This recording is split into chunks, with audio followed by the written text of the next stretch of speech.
Tes. Tuh. Tes.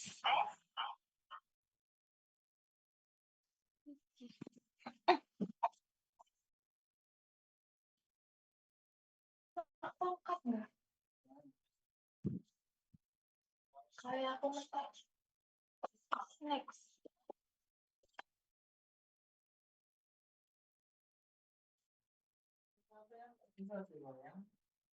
Oh iya, aku ambil mouse ya.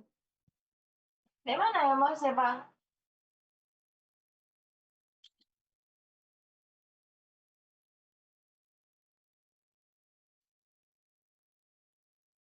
Mouse ada di tasnya sampean enggak? Sayang, mouse ada di tasnya sampean enggak?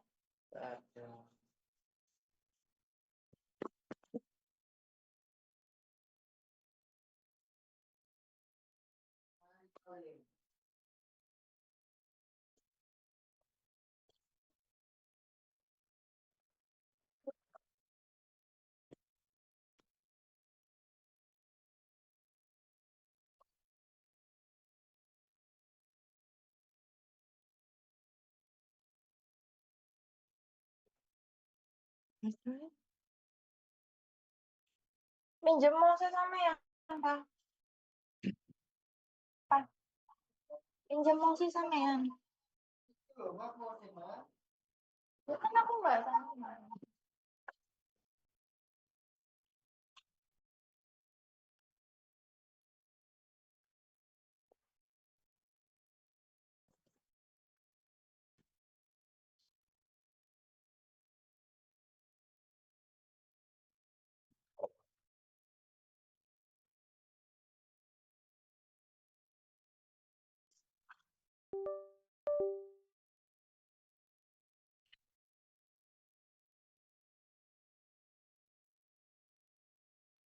Oke. Iya, enggak bisa next.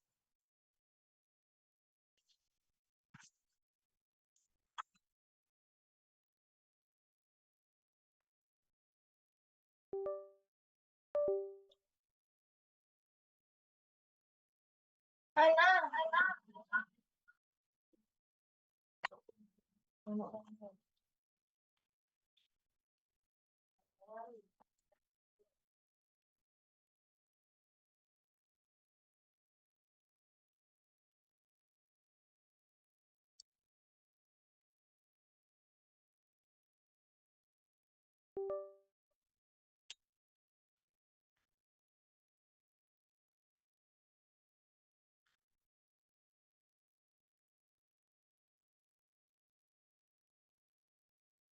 Oke.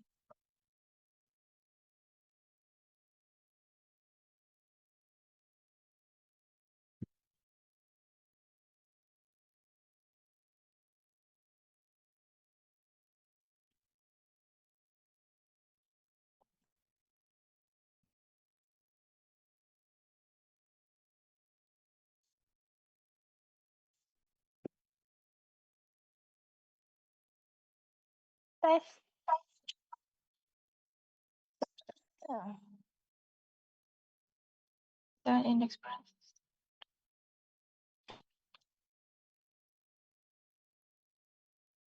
Assalamualaikum warahmatullahi wabarakatuh. Di mana presentasi ini memiliki judul studi kasus perhitungan indeks produktivitas dengan pendekatan model pada perusahaan CV Makmur Jaya.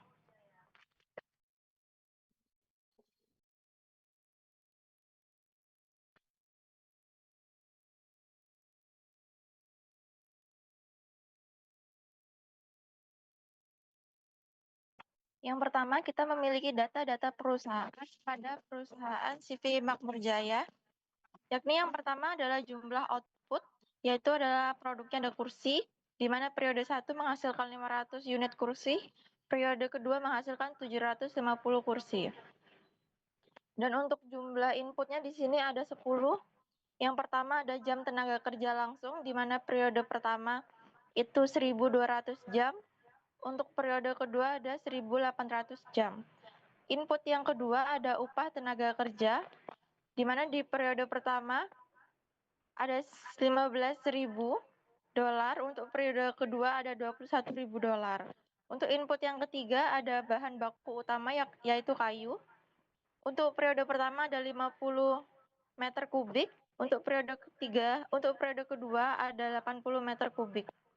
Untuk input yang keempat ada material pendukung yakni lem, paku, cat, dan lain-lain.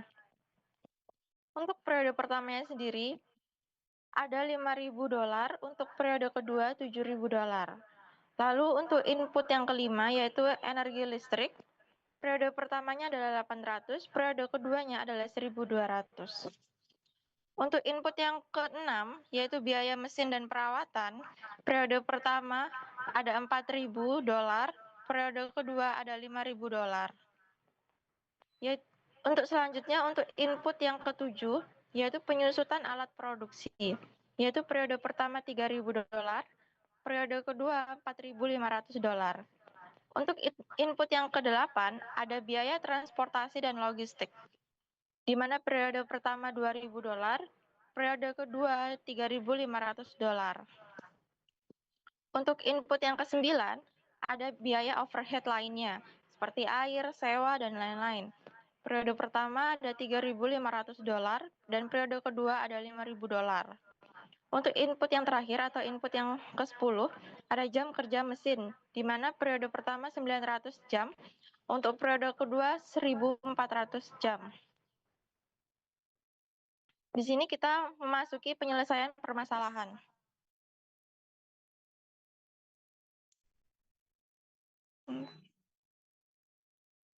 Baik, perkenalan mengenai permasalahannya. Yang pertama, kita akan menghitung indeks produktivitas sebagai berikut. Yang pertama, menghitung indeks produktivitas untuk tenaga kerja. Yang kedua, indeks produktivitas untuk upah tenaga kerja. Yang ketiga, indeks produktivitas untuk material utama, yaitu kayu. Untuk selanjutnya ada indeks produktivitas untuk material pendukung seperti lem, paku, dan cat. Selanjutnya kita menghitung indeks produktivitas untuk energi listrik. Selanjutnya kita ada menghitung indeks produktivitas untuk biaya mesin dan perawatan. Lalu kita menghitung indeks produktivitas untuk penyusutan alat produksi. Lalu yang ketujuh, kita menghitung indeks produktivitas untuk biaya transportasi dan logistik. Selanjutnya kita menghitung indeks produktivitas untuk biaya overhead lainnya. Yang terakhir kita menghitung indeks produktivitas untuk jam kerja mesin. Lalu yang kedua, setelah kita menghitung indeks produktivitas, kita membuat rekapitulasi hasil untuk perhitungan indeks produktivitas. Lalu yang ketiga, kita membuat kesimpulan dari hasil perhitungan indeks produktivitas tersebut. Di sini kita memasuki penyelesaian permasalahan, di mana langkah pertama kita menghitung indeks produktivitas sebagai berikut. Dengan rumus indeks produktivitas seperti yang telah ditampilkan, yaitu output dibagi input lalu dikali 100. Di mana AUMP adalah output dari periode kedua, dan RIMP adalah inputan dari periode kedua. Sedangkan AOBP adalah outputan dari periode pertama, RIBP adalah inputan dari periode pertama. Di bawahnya kita dapat melihat tabel yang berisi output dan input beserta simbol-simbol sesuai dengan materi teori Mundell.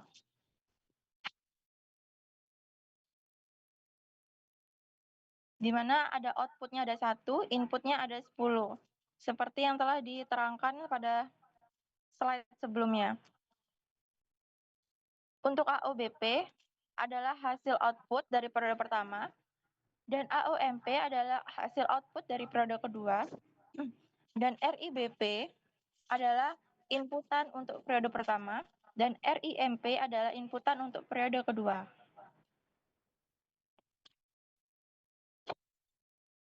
Selanjutnya kita menghitung indeks produktivitas untuk macam-macam inputan yang telah dijelaskan tadi ya.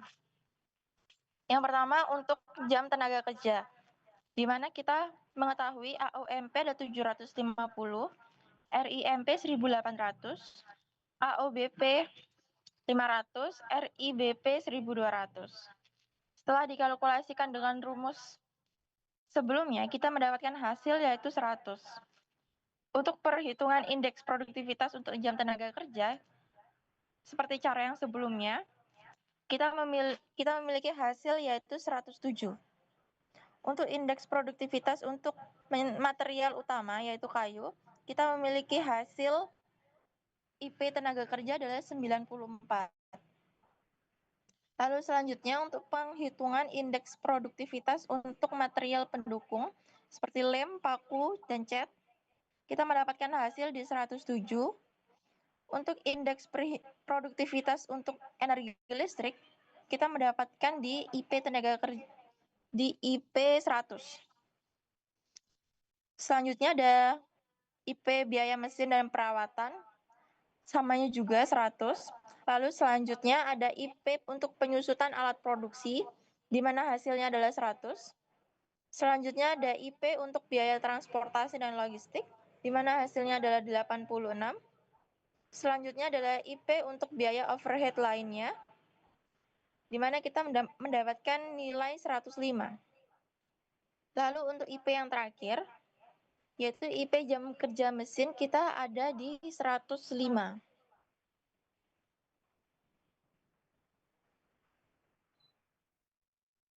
Lalu yang kedua, kita membuat rekapitulasi hasil untuk perhitungan indeks produktivitas yang telah dihitung tadi.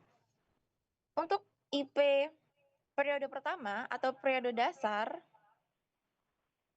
kita memiliki standar yaitu semuanya 100. Untuk semua jumlah inputan IP-nya 100. Lalu untuk indeks produktivitas untuk periode kedua, sesuai perhitungan yang tadi, kita memiliki dari 100, 107 untuk upah tenaga kerja, 94 untuk bahan baku utama, 107 untuk material pendukung, 100 untuk energi listrik, 100 untuk biaya mesin dan perawatan, 100 untuk penyusutan alat produksi, 86 untuk biaya transportasi dan logistik, 105 untuk biaya overhead lain, 96 untuk jam kerja mesin. Di sini kita memiliki rekapitulasi hasil perhitungan indeks produktivitas, di mana kita dapat mengetahui perubahan nilai indeks produktivitas dengan cara mengurangi periode kedua, IP periode kedua, dengan IP periode pertama. Di mana kita mendapatkan untuk inputan yang pertama, perubahan nilai indeksnya 0, untuk input yang kedua,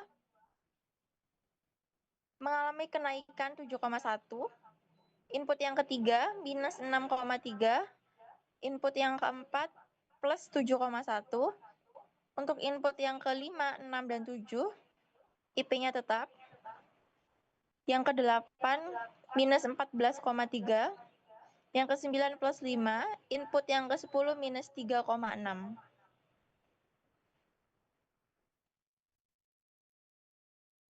Di sini kita memiliki kesimpulan dari hasil perhitungan indeks produktivitas. Yang pertama, untuk input jam tenaga kerja langsung, di mana kita memiliki perubahan IP-nya adalah 0. Di sini maksudnya adalah IP dari periode 1 dan periode 2 memiliki IP yang tetap, tanpa ada perubahan. Untuk inputan yang kedua ada upah tenaga kerja yaitu 7,1, di mana artinya memiliki kenaikan indeks produktivitas sebesar 7,1%. Untuk input yang ketiga yaitu bahan baku utama, ada minus 6,3, yang artinya memiliki penurunan IP sebesar 6,3%.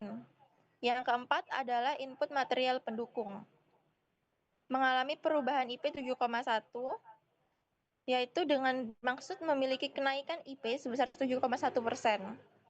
Untuk input energi listrik, biaya mesin dan perawatan dan penyusutan alat produksi, perubahan IP-nya bernilai 0, di mana hal ini menjelaskan bahwa IP antara periode 1 dan periode 2 adalah tetap.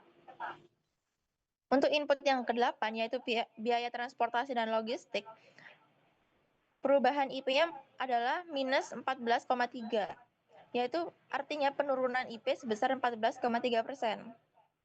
Yang ke-9, biaya overhead adalah plus 5, berarti memiliki kenaikan IP sebesar 5%. Untuk input yang terakhir, yaitu jam kerja mesin, ada nilai perubahan IP-nya minus 3,6, di mana artinya memiliki penurunan sebesar 3,6%. Baik, sekian dari saya atas pemaparan studi kasus perhitungan indeks produktivitas dengan pendekatan Mundell pada perusahaan CV Makmur Jaya. Apabila ada kurangnya saya mohon maaf. Sekian. Terima kasih. Wassalamualaikum warahmatullahi wabarakatuh.